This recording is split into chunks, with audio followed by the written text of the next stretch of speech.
We're just told to point, click, and shoot. Almost no one accepts the legality of these murder operations. The military take a person like me and put them in a room where you teach them to kill with the press of a button. That really makes life cheap. It is a hard fact that U.S. strikes have resulted in civilian casualties. I'm not sure if gaming makes killing easier. I think the act of it, yes, but the consequences, no. It softens the consequences too much. There's no respawn. There's no reset button. There's no do-over. There's no level. And so it's permanent. And when you get into the idea of what permanence really is, then it seems so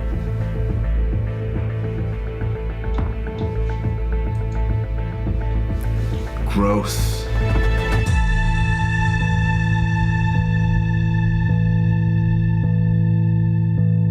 I joined the military in 2005, July 4th. The first time that I got introduced to the Predator drones was a montage video in a military theater, played to Metallica music. When it was over with, the sergeant came down and stood in front of us and said, "Our job is to kill people and break things." I flew Predator drones basically all over the Middle East and on the Horn of Africa. I controlled the camera on the aircraft and directed the missile to the point of impact. I was a gamer. The skills needed to be a gamer versus a drone operator are essentially the same. You just need to be able to sit in a place and stare at a screen and move a control stick until time to action. I know that there are military recruiters all over the world that go to gaming competitions, conventions, nerd conventions. They sit there and they lie and cheat and steal and tell people that they're fighting for the goodness of the world, but they're really just recruiting people to be murderers.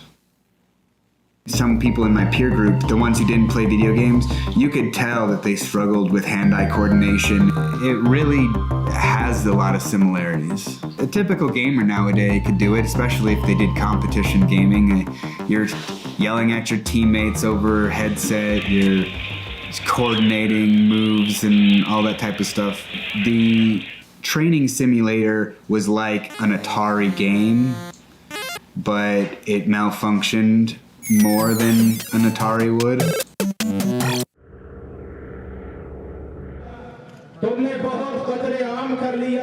The idea of killing someone is out in our, it's in our media, it's in our video games, it's in our television and movies and books and all sorts of stuff. I never really wanted to do it, and you never really think about how it's going to affect you, or really, if you could, until you do it. I avoided it as much as possible, and even when it came down to do it, it was basically me arguing with my flight commander and him just telling me, "Bryant, shut up and do your job."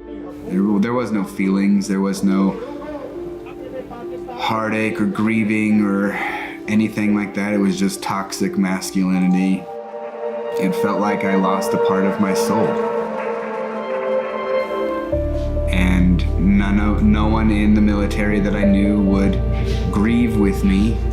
They would cheer about it, and then when I would tell them how I felt, they would be like, "Oh, don't be such a fucking bitch. Don't be a pussy." You know, they just degrade you. I knew I had to get away when we were hunting Anwar al-Awlaki. Al-Qaeda affiliates in Yemen, Somalia, and North Africa posed real threats to the UK. From his remote base in Yemen, Al-Qaeda leader and US national Anwar al-Awlaki broadcasts propaganda and terrorist instruction in fluent English over the internet. The United States decided to kill him. We were flying unarmed in Yemen up until then, and then at that 10-month mark I came into work and we started flying armed, and I was told that President Obama would call us himself and give us the order directly to kill Anwar al-Awlaki. And I had this moment of self-awareness and disconnect, because I was fully aware that I had been made into the thing that they wanted me to be, where I would sit there and I would follow orders. I wanted to kill al-Awlaki at that time. Every time we came into a briefing, they would tell us that he was evil and he betrayed us and he deserves to die. Remember 9/11? When I had that realization, I knew that I was no longer fit to make that decision. I decided to become a whistleblower on the program because there was so much misinformation out there. The United States military gave the purpose of flying drones so that there would be less consequences of war and no boots on the ground. They tried to pass it off as surgical or sterile, and it really wasn't. I was watching President Obama on the news. There was an accident where friendlies were killed in a drone strike, and he totally threw the crew under the bus. He said it was the crew's fault, it was the crew's mistake, intelligence doesn't act like that. That was ultimately the biggest piece of bullshit I've ever heard from anyone, especially from the guy that I voted into office. Fuck him, what a piece of shit. The drones are disgusting.